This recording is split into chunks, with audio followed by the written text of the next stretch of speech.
Hi, this is Alcan. Welcome back to my channel. We're going to be discussing the R179s, and we're going to show you a photo of the brand new ones that are coming in at the end of this video. Yeah. Well, we got a skating report from the New York City Controller's Office. I forgot Scott something. Well, I'll show it to you.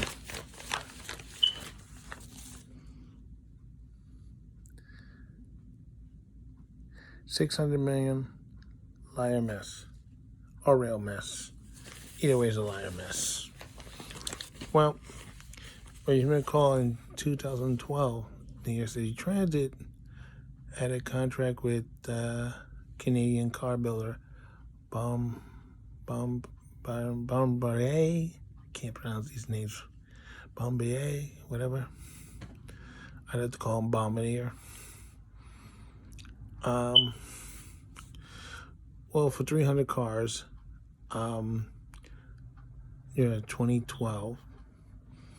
This is 2 years after they got rid of 300 cars from the fleet, from the A line, and caused the loss of 2 subway lines and reduce services. So, with fanfare, this cars were supposed to be built in New York State, and they were supposed to be here a long time ago. Well, it is now 2019, and the whole fleet is not arrived yet. So, without no further ado, I'm going to read you what the the skating report from the city controller to the MTA and the car manufacturer. He says, blundering by the MTA and one of the biggest contractors to keep thousands of strap hangers stuck in aboard the 1960 subway cars, this is the R32s, running from 1964, Bud Company, Philadelphia. Yes, Bud Company, Philadelphia. Now you're wondering, is that company still in business? No.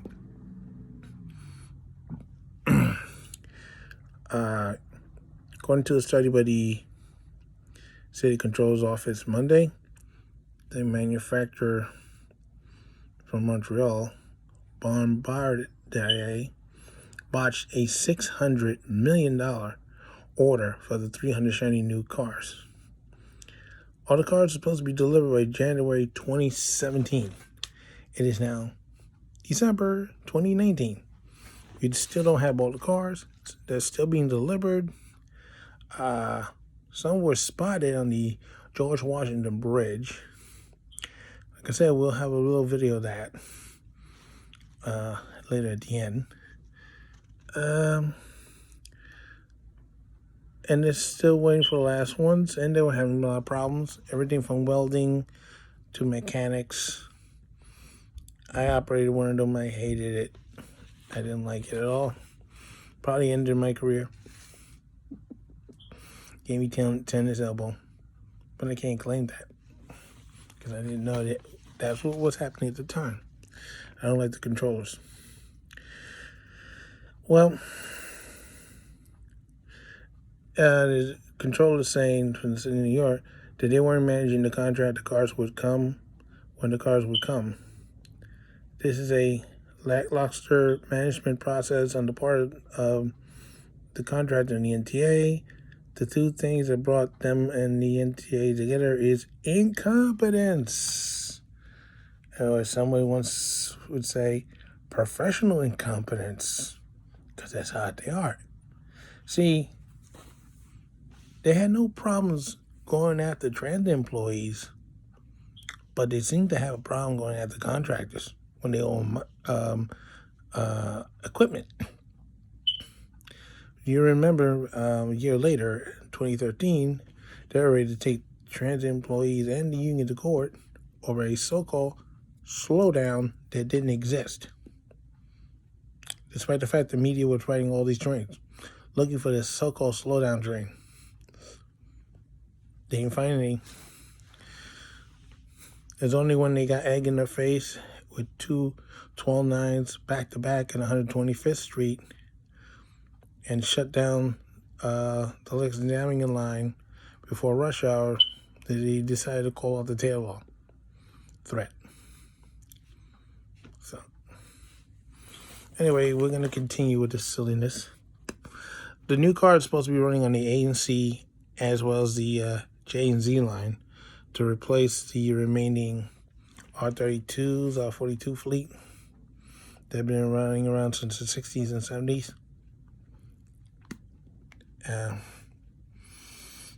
Well, the R42s and the strength-wise is in question because these are the first cars that were bought under the tail law without the FRA guidance. So they were able to buy weaker subway cars. And we saw how well the R42s did on the Windward Bridge disaster back in 1995. Telescope came apart. That car landed on top of the other train car. The car that stayed intact was the last one bought before the tail law. It stayed intact. But yet, the R40 modifieds earned up out in the ocean and the 42s are still running. Go figure. Anyway, let's see. The audit from the controller's office in New York pointed out that Bombardier began building the R179s in August 2012 without a required sign-off of the authority on its welding process. They're having welding issues. And then a year later, the company discovered a hot crack issue with the weldings on some of the cars, a problem that took 18 months to resolve. That delay, along with a longer than expected testing period for the subway cars, left track hangers stuck on these R32s that had been around since the Beatles played their first gig at Shea Stadium, 1964. So, and they're still running past 72nd Street. That's where John Lennon's home is, the Dakotas. A nicely decorated station, by the way. I'm surprised they hadn't decorated the 32s with some Beatle memorabilia. That would have been nice. Let's see. Well, that's what the audit said.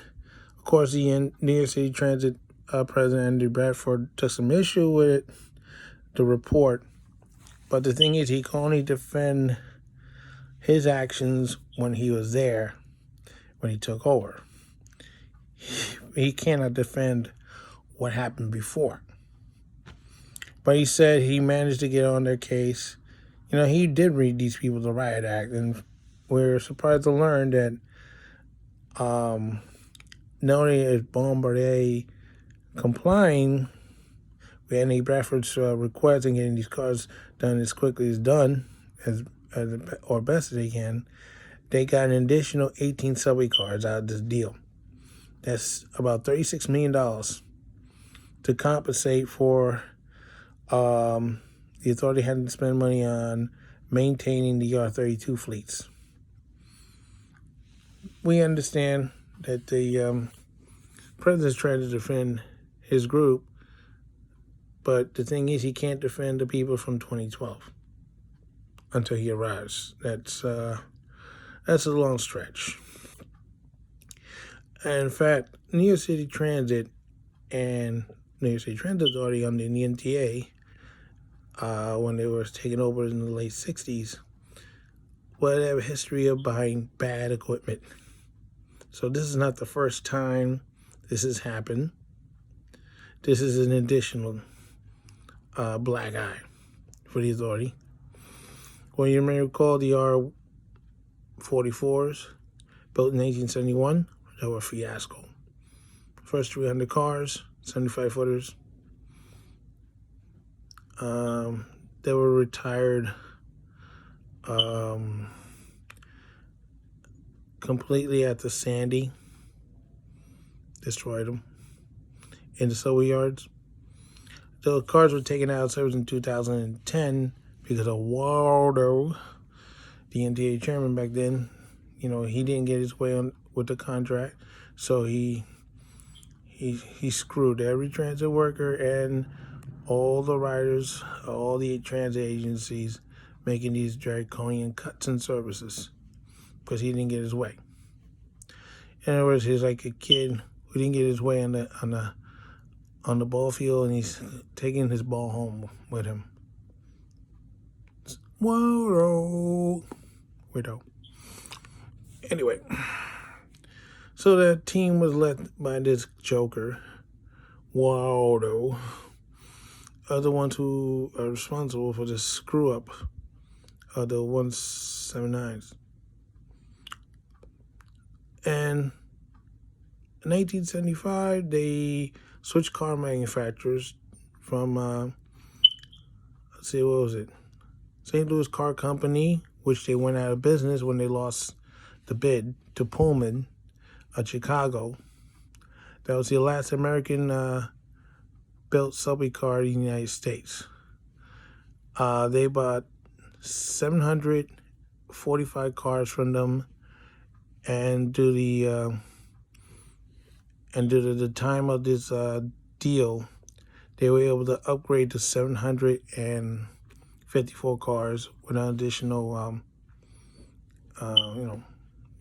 paying any additional money on the price.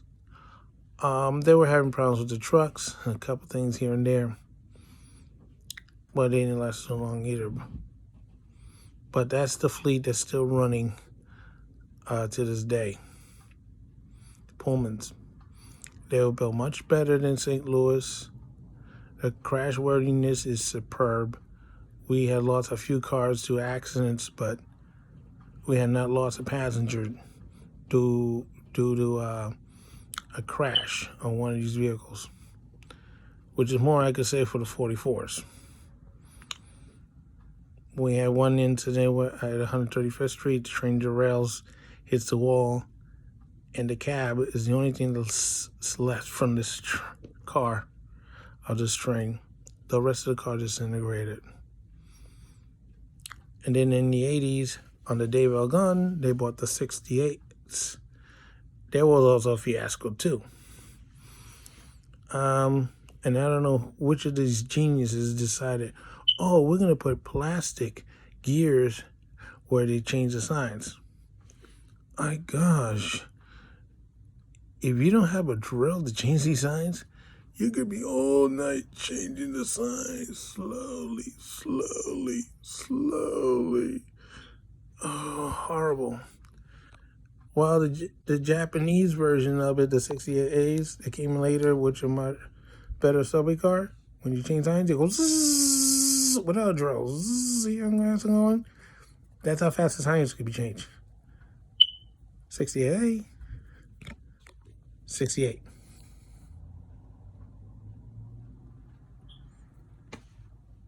And then they accuse me of taking too much time. What the heck he expected? You put some bloody metal gears in that damn 68, I wouldn't have to do all that all the time. That's okay. You want to argue about it, fine. We'll see you in court. What are you going to do then?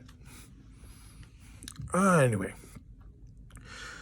So after the fiascos with the 75-footers, then decided to do a fiasco with the 160s. The 143s were the first one to come back to the reality that they needed 60-footer subway cars. They were okay, but Kawasaki never had an issue with them. They're a workhorse, and they hadn't fallen apart yet. But the 160s afterwards, the Kawasaki ones are okay. Armstrong, so. Siemens is all right. And then you got the 179s. Horrible piece of equipment. You couldn't pay me $1 million to operate that damn train again. No way. No how. Stinko. And I agree with the New York City Controller's Office. These cars are stinko. Bad. Hopefully they'll fix all the problems and they'll take care of it. And one other piece of news, I found out that the Chinese rail manufacturer is supposed to have a deal with the MTA to build new subway cars, the 211 fleet. But Congress has other ideas, and they might ban the manufacturer from building the cars. So now New York City Transit is in another pickle with their cars. But not get them. The 211s from the Chinese manufacturer might have to go somewhere else. They don't have to not many choices. Because then they're not going to go to Bombay again. That car's bomb. Kawasaki? Maybe. Or Siemens. I don't know who else is out there. I know they don't want to touch on stones with a 10-foot pole. I mean, I like Armstrong, but, you know, I know what I know. I'm a 68 guy. So this is how Can't Say Home now, and don't forget to stop. Oh, one more thing. Let me show you the videos of these subway cars that arrived on the George Washington Bridge. They might look familiar. As promised, videos of the new 179s. Here they come. Choo-choo. Lemons. Yes, that's what the 179s are. Lemons. Once again, now, Ken, saying so long for now. Don't forget your stop. No, we do have pictures for earlier, though.